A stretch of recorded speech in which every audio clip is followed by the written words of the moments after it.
মণি কি জয়, জয় শ্রীরাম কি। প্রিয় দর্শক, বাংলাদেশের সিলেট জেলা সবসময় সম্প্রীতির দিক থেকে দৃষ্টান্ত সৃষ্টি করেছে। অন্যান্য দৃষ্টান্ত বলাই যায়, কারণ হচ্ছে গিয়ে সম্প্রতি, রাজনৈতিক সম্প্রতি, ধর্মের সম্প্রতি সবসময় সিলেট অটুট ছিল এবং সুন্দর ছিল, ভালোবাসার ছিল।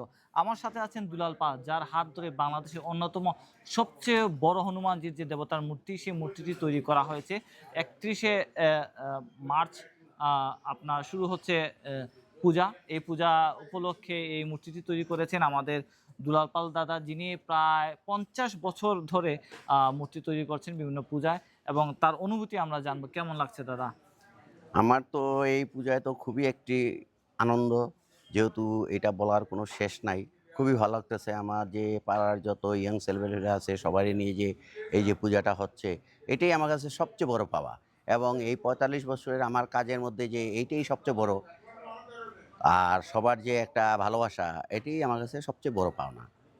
এটাই আমি আহ, যারা ভক্তরা আসবেন, তারা যারা পূজা করবেন, বা নিশ্চয়ই তারা দেশের, বাংলাদেশের মঙ্গলের জন্য, মানুষের মঙ্গলের জন্য প্রার্থনা করবেন, দেশ ও জাতির মঙ্গলের জন্য এটাই প্রার্থনা করবেন।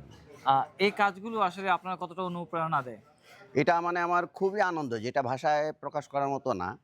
তো এটা আসলে সবার যে ভালোবাসা, এইটার কারণেই আজকে এত দূর পর্যন্ত আমি এগিয়ে আছি। আর আগামী পূজা যেহেতু 31শে মার্চ শুভ দিবস, 1 তারিখে আমাদের পূজা আরম্ভ। তো এখানে সবাই আসবেন, পূজা দেখবেন, পূজা উপভোগ করবেন, এবং এখানে প্রসাদের ব্যবস্থাও আছে। প্রসাদ ব্যবস্থা এখানে মূর্তিটি কত কত ফুট লম্বা এবং কত বড়? এটা কত 13 ফুট লম্বা, এটা উচ্চতা হচ্ছে 13 ফুট। তো আগামীতে আমরা আরেকটু বড় করার চিন্তা ভাবনা নিচ্ছি, যেহেতু আমাদের কমিটিও ঠিক না, আমাদের কোনো কমিটি নাই। তো তারপরেও আমাদের সবাই যে উদ্যোক্তা আছে, সবাই বলতেছে যে এবছর যেহেতু এতখানি বড় হচ্ছে আর সবাই ভালোবাসা পাচ্ছে, সেই হিসাবে আগামীতে আরও বড় করার চিন্তা ভাবনা আছে আমাদের। হয়তো বড় করতে হলে তো আর্থিক যোগানটাও তো খুব প্রয়োজন। সেই আর্থিক যোগানের যোগানটা ব্যাপারটা যেটা হচ্ছে, সেটা সব হইল ভগবানের কৃপা। ভগবান চাইলে এখানে আর্থিক ইয়ের কথাও কোনো কমতি হবে না। এটাই আমাদের সবচেয়ে বড় পাওনা। আমরা যতদূর জানি এখন পর্যন্ত আপনি তো পারিশ্রমিকই নেননি। আমি এখনো পারিশ্রমিক নিইনি, যেহেতু আমার পাড়ার পূজা, এটা মানে আমার নিজের। আর আমার ছেলেপেলে সবাই যারা আছে এখানে, সবাই আমার নিজস্ব। এখনো আমি কোনো পারিশ্রমিক নেই নাই। তারপরও এইটার বাবদে একটা মূল্য দিতে হয়, না হলে পূজা হয় না। তো সেই হিসাবে ওরা যাই দেয় সেটাই আমার। আমরা আশা করি যারা ভক্তরা আছেন বা পাড়ার যারা আছেন, তারা আপনাকে ভালোবাসা দিবেন এবং এটা এটা এটা সুন্দর করে যেভাবে হয় সেই জায়গাটা তৈরি করে দিবেন।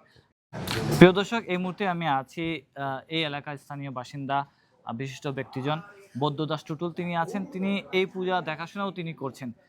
দাদা, পূজা উপলক্ষে যে এত বড় একটা সুন্দর হনুমানজি যে মূর্তিটা বানিয়েছেন, কেমন লাগছে এবং ভক্তদের উদ্দেশ্যে কি বলবেন? এটা, এই মূর্তি যিনি তৈরি করেছেন, উনার 3 পুরুষ থেকে আরও উপরে, আমাদের জানা মতো, আমাদের ইনফরমেশন মতো, উনারা এই শিল্প কাজে নিয়োজিত। এবং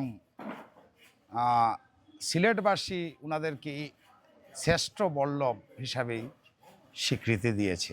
তো দুলালদা আমাদের, আমরা তো একই পরিবারের লোক, যেহেতু একই পাড়া, দাঁড়িয়ে পাড়া, আমরা একে অপরের সাথে মিলবন্ধনে, এতই মিলবন্ধন মজবুত, সেটা আমরা বিগত দুর্যোগকালীন সময়েও দেখেছে, প্রত্যক্ষ করেছে সিলেটবাসী। আর ভক্তবৃন্দকে যেটা বলার, আমাদের ভক্তবৃন্দদেরকে আসার জন্য আমাদের উদাত্ত আহ্বান। আমাদের সংগঠনের তরফ থেকে, আমাদের যে পাড়ার তরফ থেকে, আমাদের যুব সমাজ অক্লান্ত পরিশ্রম করছে পূজার জন্য, আর্থিক যোগান দিচ্ছে, তারপরে দেখাশোনা করছে। সাথে আমাদের প্রবীণ সমাজ যারা, আমাদের বড় ভাইরা আছেন, যিনি মূর্তি বানিয়েছেন তিনিও আমারই বড় ভাই, আমাদের বড় ভাই। উনি আছেন, উনার যে পুরো বেলটা আছে, তার উপরে যে আরেকটা সিনিয়র বেল্ট আমাদের আছে, আমাদের এই উত্তমদা আছে এখানে, এই রঞ্জুদা ওখানে আছে, আরও আছে যারা। মানে আমরা সবসময় এই পূজাকে এত উৎসাহ ভরে এটাকে প্রস্তুত করছি যেন ভক্তবৃন্দদের কোনো অসুবিধা না হয়। তারপরেও প্রথমেই ভক্তবৃন্দের কাছে আমরা আমাদের পক্ষ থেকে ক্ষমাদৃষ্টি সুন্দর দৃষ্টিভঙ্গিতে দেখবেন ওনারা।